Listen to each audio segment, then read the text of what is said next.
They think it's all about smiling and, frolicking over a field. And that's not at all how positive psychology is, like you mentioned. Tell that person you made a difference in my life. And I just want to tell you because I think I never did. For me, the most important learning was to let go of the feeling that you can control everything. How do you deal with rejection, for example? How do you deal with being surprised by life? My guest in this episode is Micha Tomoff, a psychologist, coach, and author whose book, Positive Psychology in Companies, explores how you can shift your organization's culture using positive psychology. In our conversation, we explore what positive psychology is, how you can use it to improve your relationships, navigate potential career burnout, and relate more healthily to all the things in life that you can't control. Enjoy. Welcome, Micha, to the show. Appreciate you for being here and taking time to talk with us about positive psychology. Thanks. I'm really excited as well, and it's a good opportunity to talk about a relevant topic, I think. So I'm looking forward to your questions and what you're hitting me with. So let's just start with the basics. What is positive psychology? It is basically a branch of psychology that focuses on the scientific study of, for example, positive emotions, strength, virtues, and other factors that contribute to, let's say, a fulfilling and good life, a meaningful life. And it seeks to understand and promote also human flourishing, how people deal with their well-being, with their health, and kind of optimal functioning as well. And rather than, for example, where psychology comes from, solely focusing on, for example, pathology and dysfunctions like fears, most of the people know that. So it's rather focusing on the positive than the negative, I would say. That's the base. The metaphor that comes to mind is when you're skiing or snowboarding, when you just first learn, they say focus on your eyes on the area that you want to go to, not the area that you want to avoid, right? And it seems like positive psychology is kind of focus on the goal, focus on where you want to get to, focus on the positive, rather than always focusing on trying to avoid the negative, right? Yeah. And we're going to be talking about positive psychology in the workplace in a bit. But before that, I wanted to just give people a sense of what are the benefits of positive psychology. Mm-hmm. There's so many benefits. I would love for you to elaborate on what you have seen as the benefits of positive psychology in your own experience, but also in the research and literature. For example, in my own experience, I love to talk about strength and being grateful. Those are the two things I really have as favorites in the topic. And what positive psychology helped me with is to not only shift my focus on rather the good stuff that is happening in my life, but also to get to know why it's working. And I think that it helped me to get a better balance mentally, that I'm kind of reframing things sometimes in a different way, that my relationships got better in a way of, accepting what people offer me and making the best out of it, but also to use my strength, for example, to build better relationships, both in the business and in my personal life. And I give you a really concrete example. For example, one of my strengths is humor. And back in the day, as a consultant in a consultant firm, it was kind of hard to, when I was really young, to be bold enough to use this humor in daily business life. But during the years when I got more experienced, I was more eager to be humorous, to be funny as I thought was funny. And of course, I kind of fell down on my face sometimes and said something which I thought was funny, but it wasn't for the other person. But in the long run, I experienced that focusing on my strength, for example, doesn't necessarily make me kind of successful by itself, but getting a different vibe with the people, being with my strength, being full of humor and providing that in meetings, being more light, making fun of myself, for example, that elevated the relationships, that elevated the quality of the relationships, that made work easier, for example, more fun, more energetic, and that made the whole dynamic better. It's a journey for everybody to figure out how to just be themselves, right? And allow themselves to be themselves in different settings, in work, in personal life. I did comedy improv for a while, and I got to tell you, you're not always funny. I know, yeah. But you can't control how funny you are, right? But you can control how much fun you're having while you're going through the process, and that's really maybe the most important thing. And with improv, for example, I did it myself, and for me, the most important stuff or learning was to let go of the feeling that you can control everything. That you come with a story and with the want, and then the other person that you're playing with is having a totally different story. And being in an improv exercise, it's not no, it's yes and then you kind of get into the flow and use the stuff that is offered. And then you see like you said, something sometimes is funny for you, but others are not finding it funny. But how do you deal with that? How do you deal with rejection, for example? How do you deal with being surprised by life, by another person that has a different agenda? And how can you use improv for making your life happier or for being a better leader, for example? And that's the beauty of it. And that's why I love positive psychology, because it's so applicable. So you talk about dealing with rejection. Everyone has difficult experiences, difficult emotions. The negative side of things is an important thing that we all have to grapple with on a regular basis, right?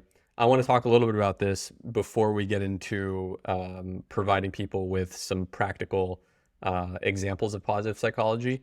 But around one of the misconceptions of positive psychology is just focusing that all of positive psychology is focusing on the positive.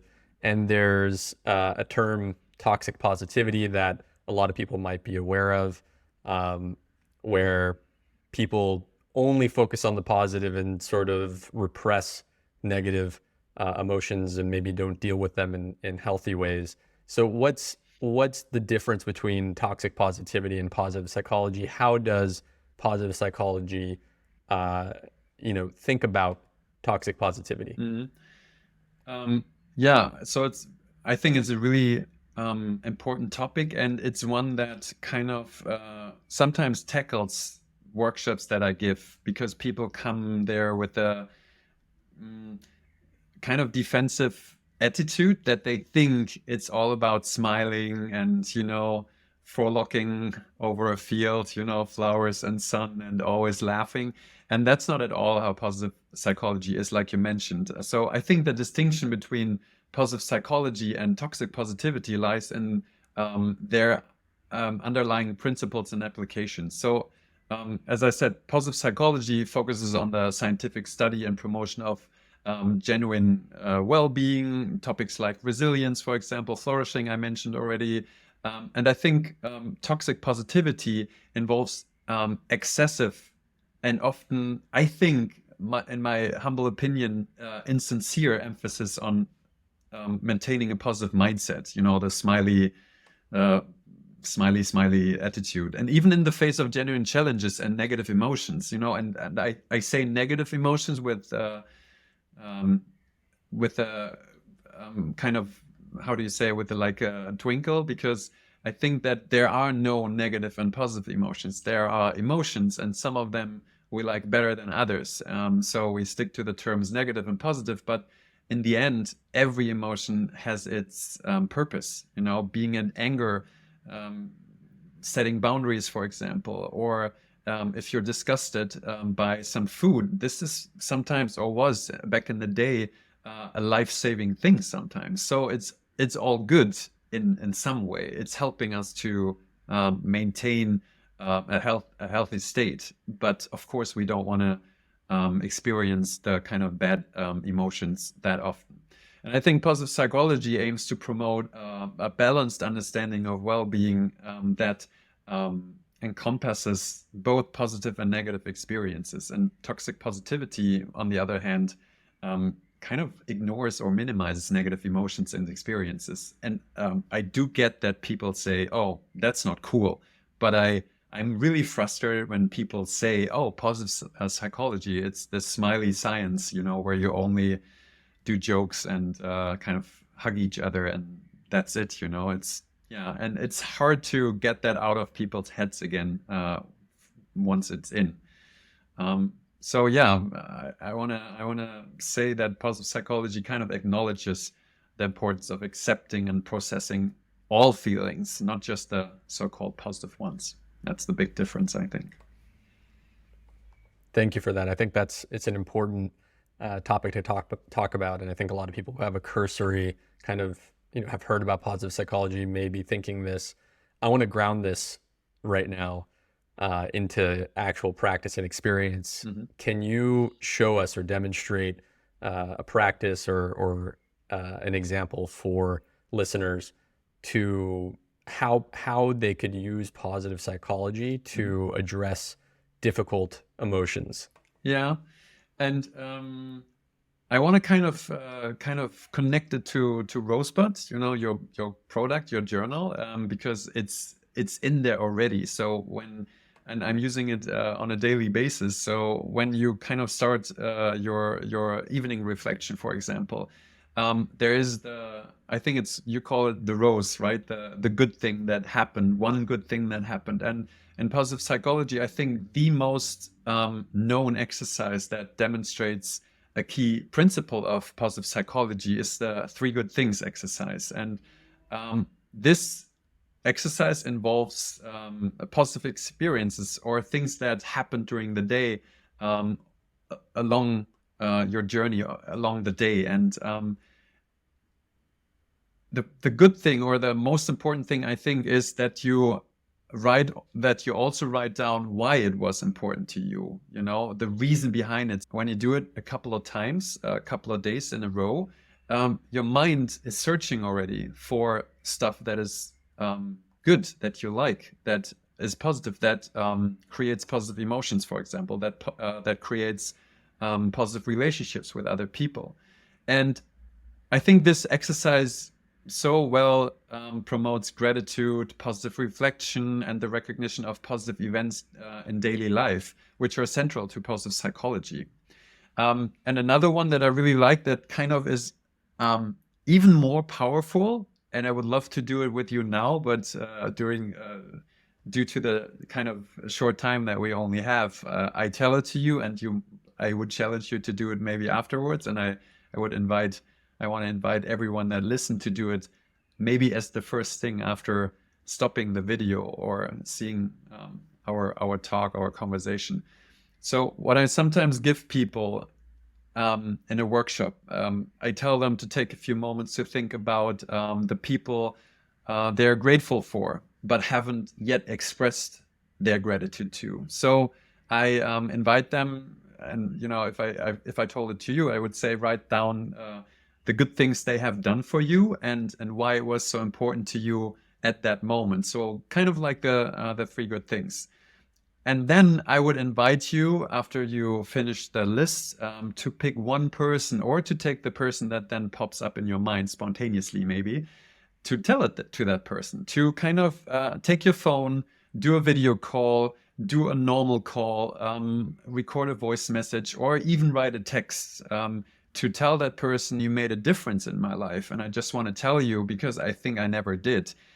And when you have to be bolder the more cues you have. So having a video call is, of course, way more difficult than just writing a text, but it's also more beneficial because you have more cues, social cues. You can see the person, you can maybe see them tearing up, because most of these situations are really emotional and really connecting. And the fun thing is, it takes like 3 minutes to make such a list.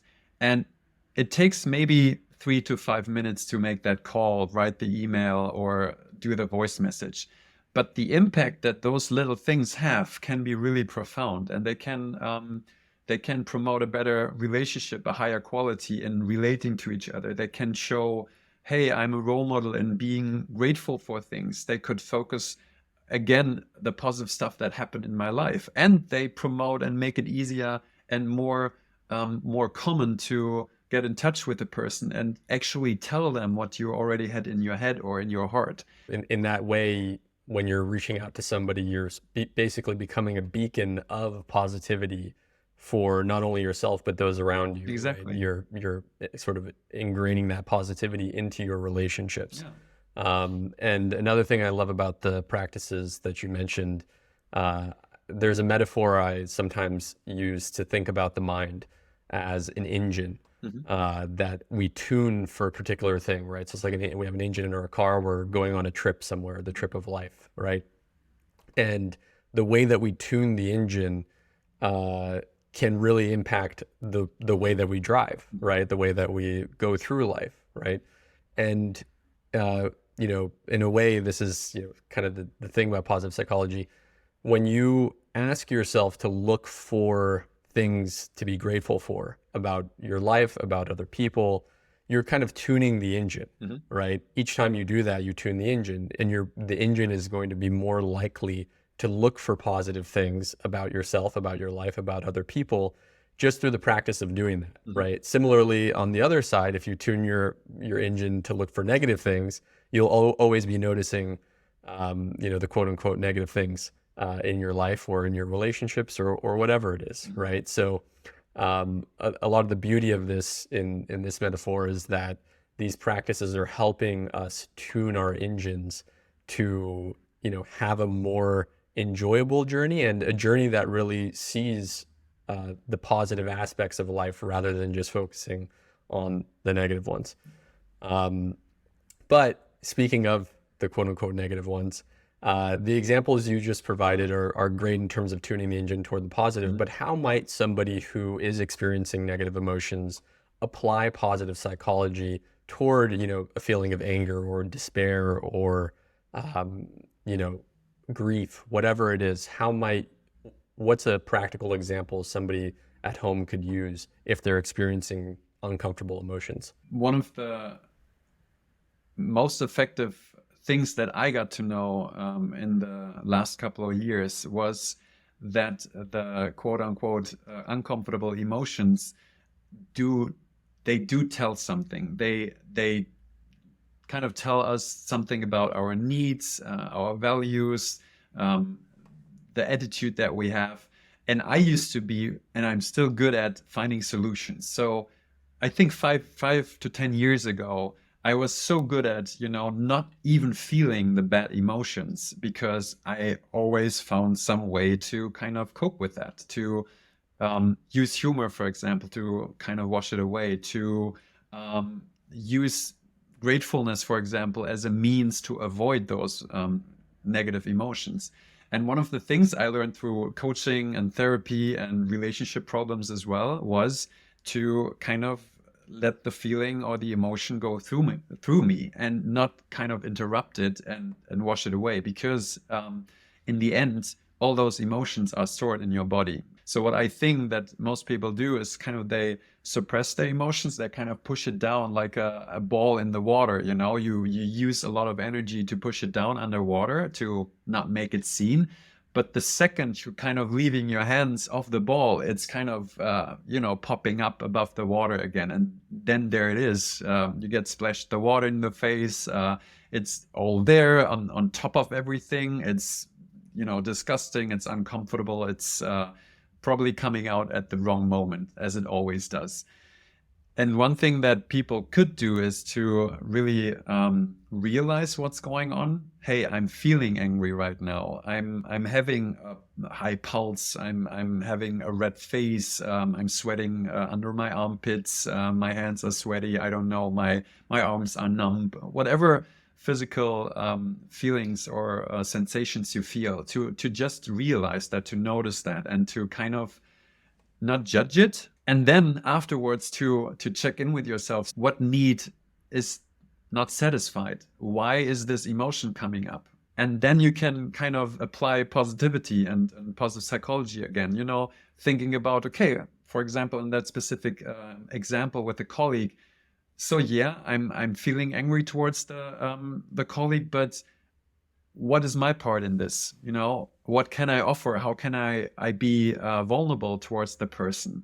And to check in with yourself again and thinking, yeah, I am scared of that. And why should I do that? He did the bad thing, for example. But self-reflection and taking ownership of your feelings, that's probably one of the most of the hardest things, I would say. But for me personally, one of the most relieving and freeing things that I could have done to see what is my part in bad situations, what could I learn, and what could I give the other person, showing myself vulnerable and making myself vulnerable, and then seeing relationships getting better. It can often be the hardest thing to do, to just sit with an uncomfortable or difficult emotion. A lot of the time what happens, and I think especially in these contexts, where there's expectations, like work, right? We have sort of a mask that we want to, or a face that we want to keep in a workplace setting. So I think the thing that you're saying is really important. Being able to sit with emotions, it is one of the most difficult things, but really there's no other way through, because the alternative, can lead to a lot of issues down the line. And I want to get into workplace and positive psychology in the workplace. I mean, post-pandemic, the levels of burnout in the workplace, especially depending on your industry, they're at crazy levels right now. I was reading research on this, and depending on the research, it's anywhere from 40% to 75% of survey respondents in the United States and even in the UK are saying that they've experienced severe stress or burnout in their current roles. And this seems to be increasing since the pandemic. I'm curious, what have you seen in terms of burnout post-pandemic in the workplace, and what positive psychology interventions would you recommend, or have you seen work in a workplace setting to address these issues? Yeah. Especially burnout, I think, is something that is sometimes in Germany. I have the feeling that you're only a really good leader if you had a burnout, because otherwise you didn't really work well and hard enough. So sometimes it's crazy how people talk about burnout, and it's getting stronger and getting worse because people are suffering from post-pandemic effects.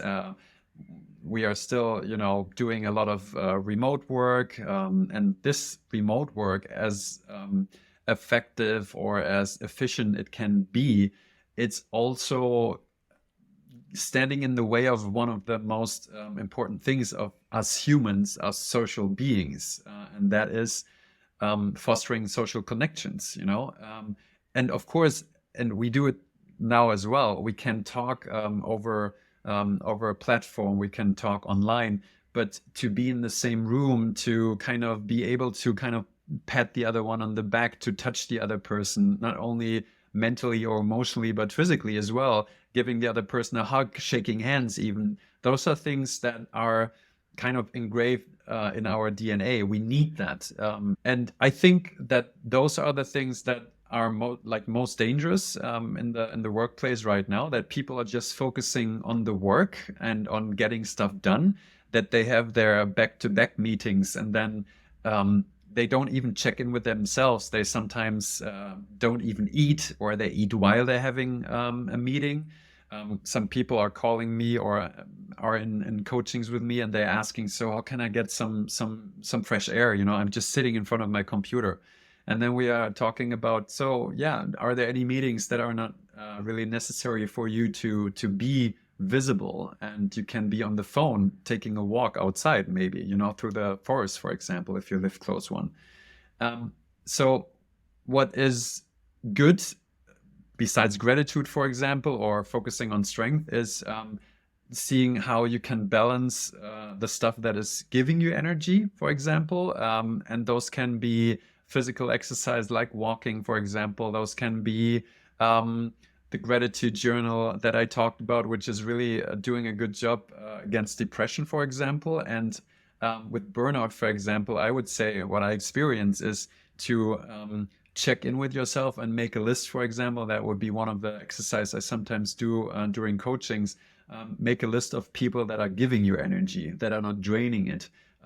Make a list of exercises that give you energy. For me, for example, it's going to the sauna or having a hot bath. And most of the people know what is giving them energy, but they just don't do it. So it's, again, not a thing of, I don't know what gives me energy. It's like, how do I make time? How do I take time for exercising this knowledge? And this is a habit. You talked about it, kind of conditioning ourselves to not only focusing on, for example, the things we can be grateful for, but also to make it a habit to take out at least, I don't know, 5 minutes or 10 minutes to be respectful towards ourselves and to give us the time to get energy again. And burnout is basically, and this is really simplified, I guess, but for me, burnout is losing the energy to take care of yourself, to put up boundaries, to stand up for yourself, to have the things on your mind that are doing you good, but to just get immersed into the things that are draining yourself. And of course, I don't have to tell you that, but if you don't have energy, you don't have the energy and motivation to connect to people. You are now frustrated and easily frustrated at home, and you scream at your partner maybe or at your kids, and then you get like into this spiraling downwards that is leading into burnout sometimes, or most of the times. And I think, to summarize it, it doesn't have to be a big thing that you're doing. It's just a daily habit of checking in with yourself, knowing what you're good at, what is giving you energy, and making time to, squeeze that in. It's exercising, basically, not only the physical stuff, but also the stuff that is giving you energy. My partner and I went to this workshop on burnout over this last weekend, and there was a metaphor around stress and energy, / vitality that I really liked, which was stress is when the external demands that we're being faced with are greater than our internal supply or resource, right? So when you think about it that way, it's almost like in economics, a supply-demand curve, right? And we talk about the things that can increase that supply or resource within us, right? These are the activities that give us vitality, like you're talking about. And another thing we talked about was burnout being a systemic issue, right? A lot of people take this kind of approach like, oh, I'm experiencing burnout, there's something wrong with me. And, I think it's important for people to realize the system is built for you to get into burnout in certain contexts, right? So I think it's important to stress that this is a systemic thing, right? If you think you might be experiencing burnout, right, you probably are.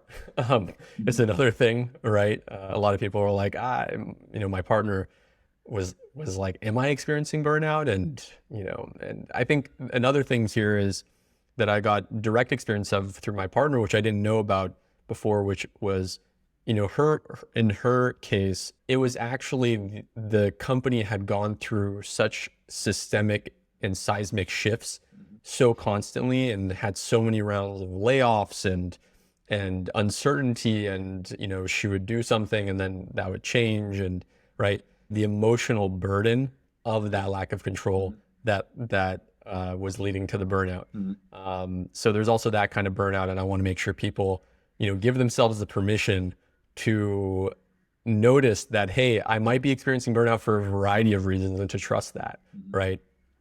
And so one more thing I wanted to go into. So we talked about how individuals within these difficult circumstances can, take on certain practices to help mitigate or prevent burnout, right, through cultivating vitality in certain ways. I'm curious at how you've seen positive psychology play a role at an organizational level to have leaders, if anybody's a leader that might be listening, leaders of organizations, reshape their organizations in order to prevent burnout for their staff? Mhm. Yeah, I can give you one actually really recent example. I'm located in Bonn, that's near Cologne, in the west of Germany, and here in Bonn, this is the how do you say, the main center, the hub of Deutsche Post DHL, and I'm grateful for having the opportunity to be working with a leader that has gone from being a simple consultant, I think 8 years ago, and now is in the second level under the CEO. And I've been working with her for a long time, and I could kind of see, not as in the assessment centers, as I said before, but I could see her like journey. And she comes from an Asian background, and she's really analytical. She is really straightforward with things, having been brought up by her really strict parents, always high performance levels. And while she was really good at tackling analytical things, she was really struggling with showing herself. And I talked about vulnerability already. And one thing that led to an even systemic change was that she was getting bolder and bolder. And then at one point she said, "Hey guys, so I'm going through a really tough phase with my partner right now, and I don't want to get into details, but I need you guys to kind of cover me in the next 1 or 2 weeks because I'm going through some really tough times." And she gave them a little bit of what was going on, and that made them realize, oh, our boss is a human being as well. She is not only this machine that is performing all the time, but she has issues like we have too. So they kind of get on eye level, they got on eye level on a human base, on a human level. And she learned that being vulnerable, showing herself in different aspects of her life, made others connect more to her as well, to respect her more, to kind of feel her more in a human way.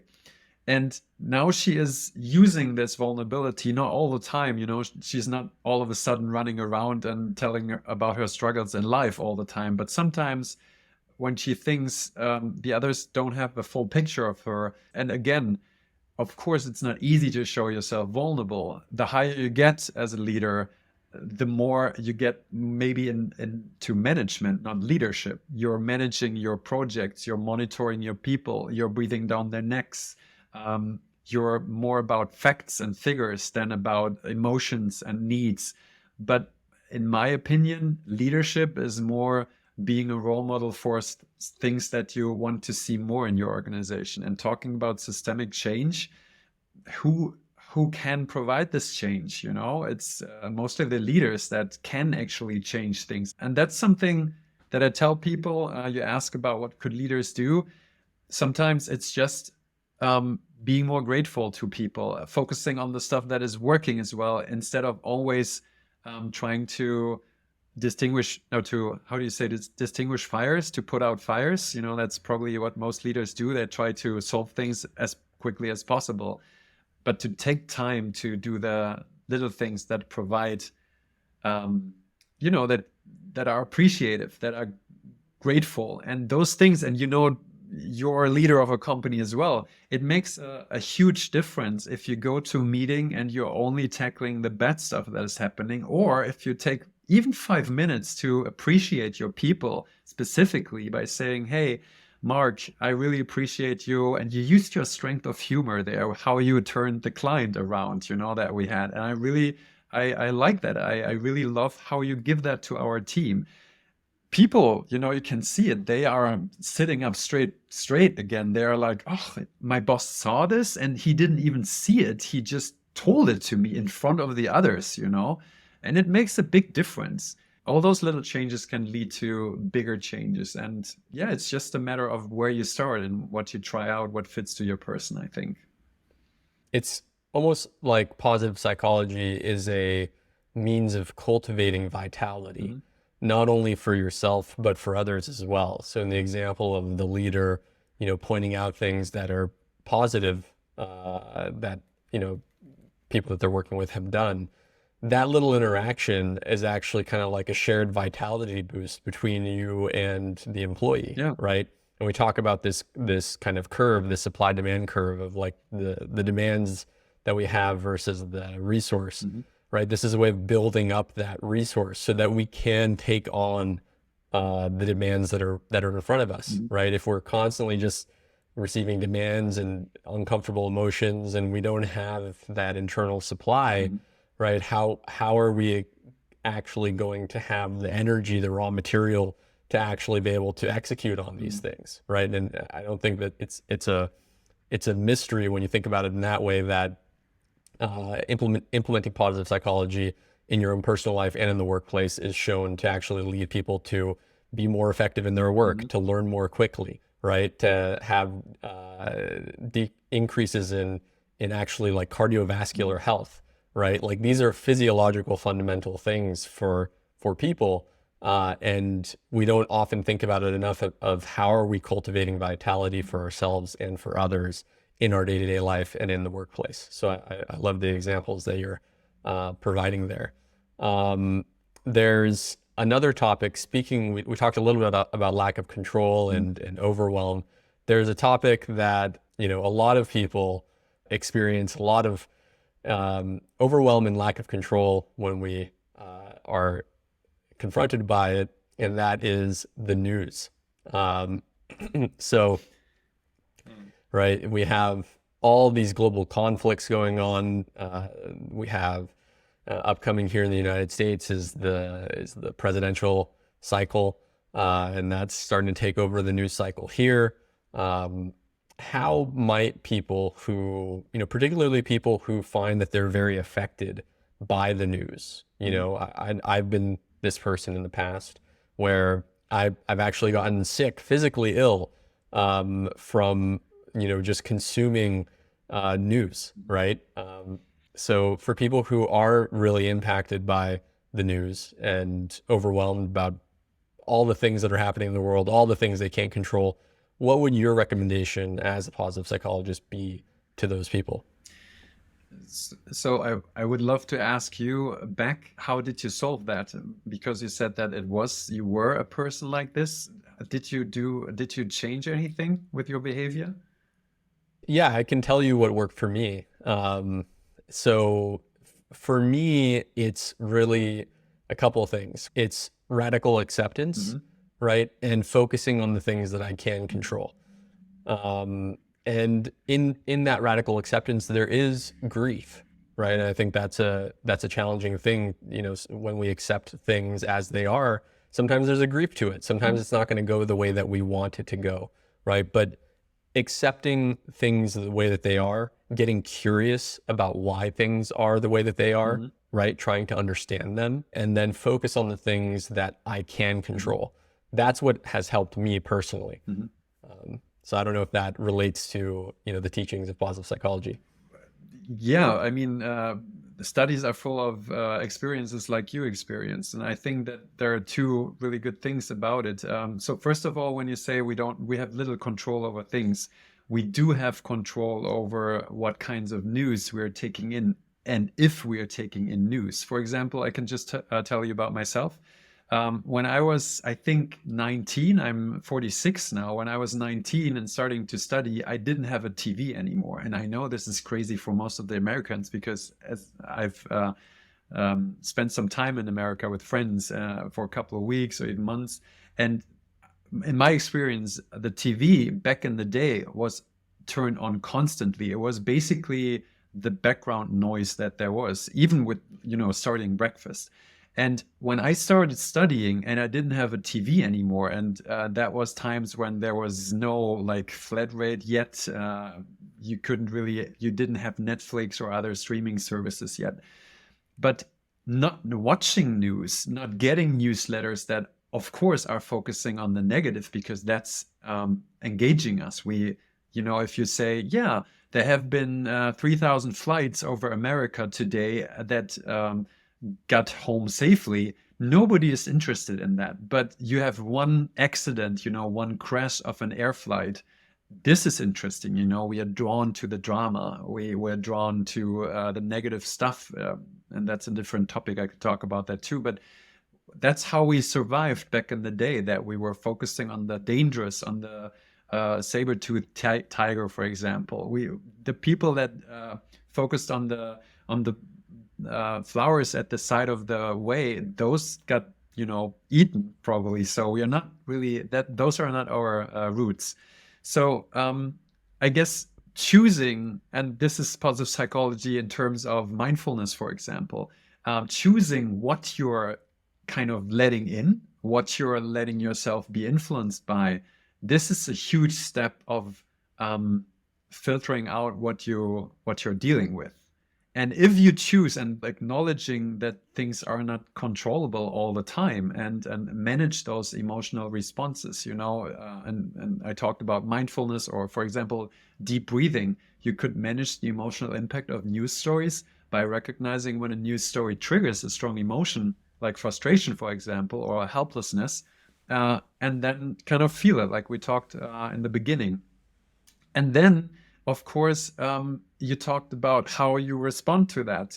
Be curious about what is behind a thing. I think this is education and critical thinking. This is developing media literacy, understanding how the news is produced, including the biases and incentives behind it. I think that can help you to critically evaluate the information and its impact on your emotions and beliefs. And, talking about fake news, I don't know how it's going to be in 5 to 10 years when everything on the internet might be produced and read and summarized by AI. But I think choosing what you let in is a really good thing. For example, in Germany, we have an online magazine called Perspective Daily, and they are criticizing stuff, but they are not only criticizing stuff, they are also in the end giving some ideas on opportunities for people to actually engage in change and go into action. So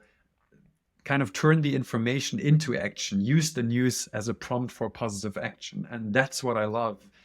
Just sitting at home and reading stuff or listening to stuff, that doesn't change the world. That makes your understanding change a little bit. But I think what the world needs, and we're kind of getting back to the beginning where we started, is turning theory into action and doing something about it. And we're getting back to your point that you have to choose what can I control, and then act on that, and not be stuck in the frustration of things that you cannot really change.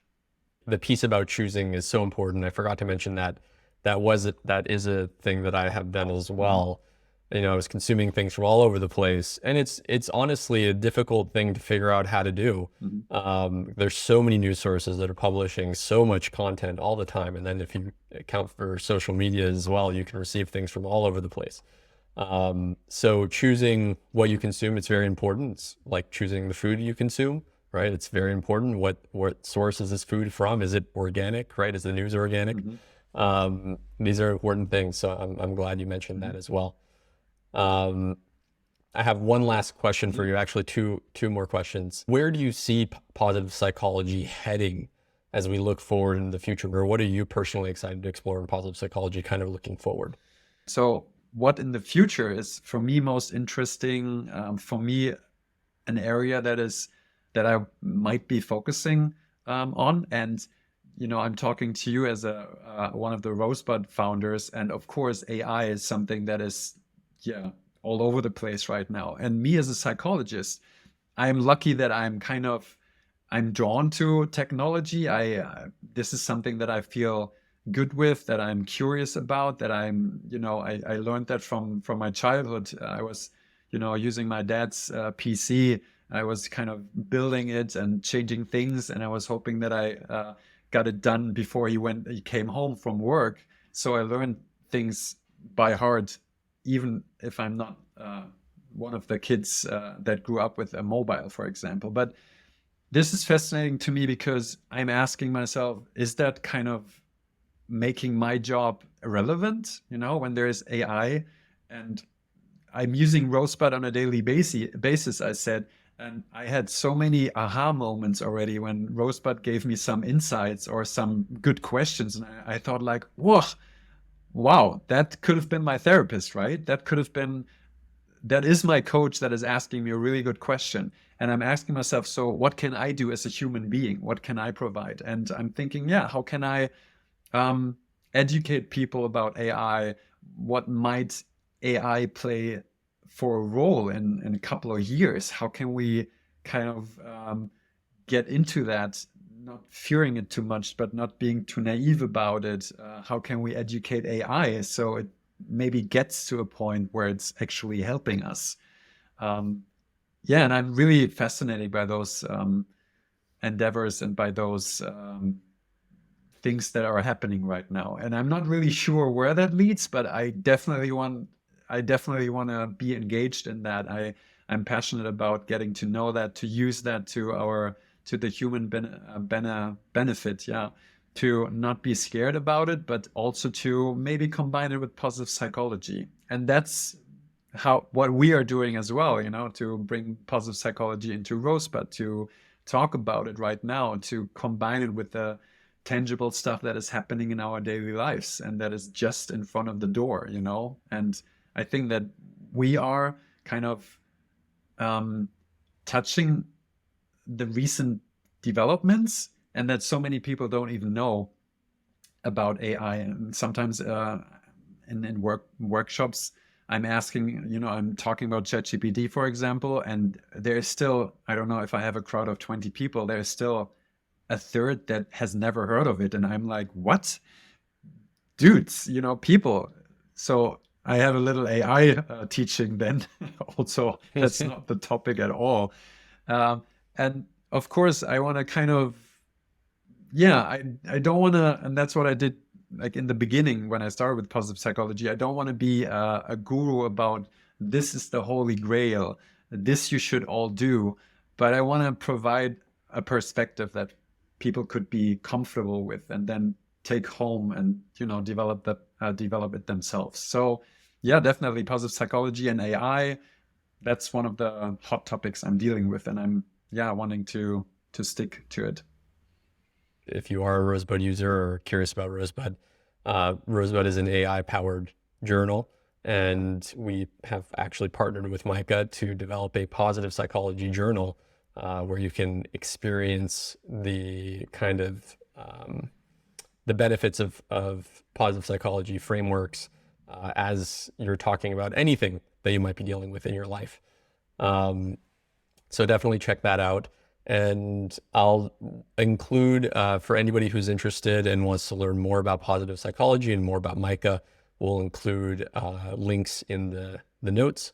For now, I want to say thank you, Micha, for taking the time. It's been a fascinating conversation, and I hope people have taken something away from this.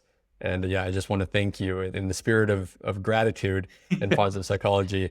Thank you for taking the time. I really appreciate you taking the time and sharing your, lifetime of study and wisdom with us. Thanks. I really appreciate you for giving me the opportunity to get into that exchange. And I know we just had a little time, but yeah, let's continue that in Rosebud and in other kinds of fields. And yeah, I'm really grateful for that too. Thanks a lot.